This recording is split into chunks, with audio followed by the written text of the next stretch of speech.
Maar laten we beginnen met, zoals de Volkskrant vanochtend zijn krant opende, namelijk Wilders uit op val van minister Leers. De eerste vraag is natuurlijk, is het waar?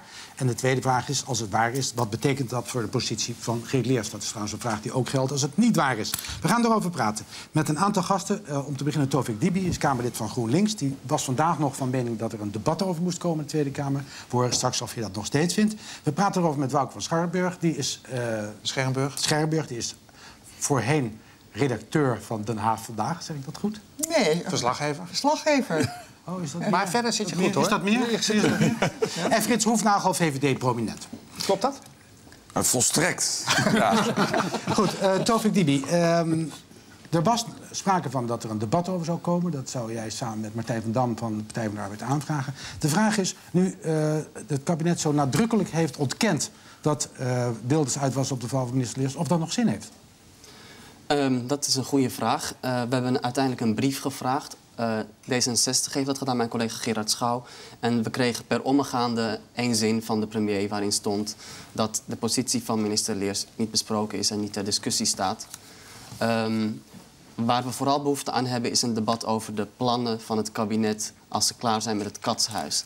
Elke dag dat het langer duurt, zul je dit soort spelletjes krijgen. En dus zal dit je ook... debat is van de baan, eigenlijk, om even... Nou ja, van de baan. Dit debat komt aan de orde als het kabinet met voorstellen komt. Want immigratie en asiel is onderdeel van de plannen van het kabinet. Ja. Wouter van Scherrenburg, had je het idee vanochtend toen je de Volkskrant opensloeg... nou, je hoeft hem niet eens open te slaan, want het staat gewoon op de voorpagina. Ja, dit zal wel eens kloppen? Of, Ja, ik had geen enkele reden toen ik het las om te denken, dit klopt niet. Punt 1, door de naam van de verslaggevers die erboven staan... die ik allebei al heel lang ken. Ik weet dat het zeer gedegen journalisten zijn. En zo'n verhaal, zo'n groot verhaal... gooi je niet ongecheckt zomaar even op je voorpagina. Je pakt niet zo breed uit. Plus, wat er natuurlijk ook bij komt... dat Wilders en Leers, dat is gewoon altijd een super ongelukkige combinatie geweest. Ja. En dus ik had geen enkele reden om te twijfelen aan de waarheid van dit verhaal. Dus ik was zeer verbaasd toen er zo ongelooflijk heftig, ook door Wilders zelf, ook op Twitter, werd ontkend dat hij ook maar een spat van waar was. Want wat is dan de mores, Frits Hoefnagel, in Den Haag op het moment dat iets waar is? Mag je het dan als politicus nog ontkennen?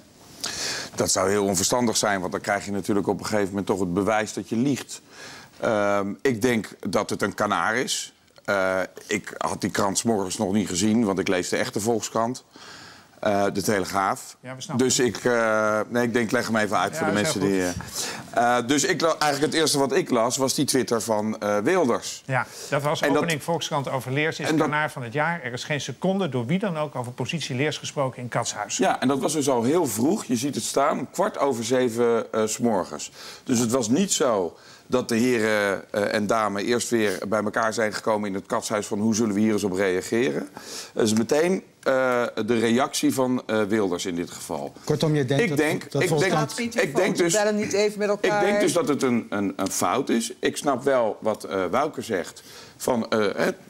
Volkskrant is natuurlijk een betrouwbare krant doorgaans. Het zijn inderdaad 2 journalisten die dat hebben geschreven waar je niet hoeft te twijfelen. Het zijn niet eens stagiaires die niet weten dat je 2 bronnen nodig hebt uit verschillende hoek voordat je zoiets plaatst. Maar het kan natuurlijk toegebeuren dat een journalist op verkeerde bronnen afgaat. Of dat die bron misschien wel verkeerd geïnformeerd is. Henk Krol. Ik denk dat dit echt een kulverhaal is. Henk Krol is hoofdredacteur van de G-krant. Wat denk jij?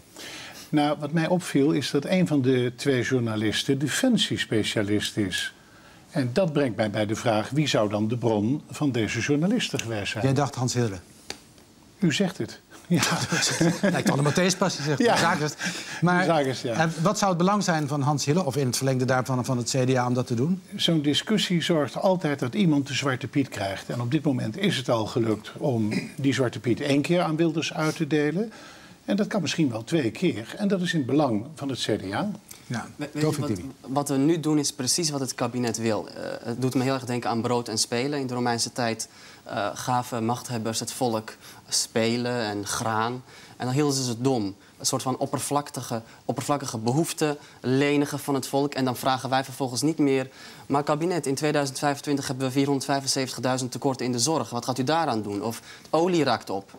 Moeten we daar misschien niet iets... Maar dit is wel een hele rare... Dit is wel een hele rare Het een sluit het ander toch niet uit? Natuurlijk wel. Het kabinet leidt de aandacht met haar immigratieverhaal af...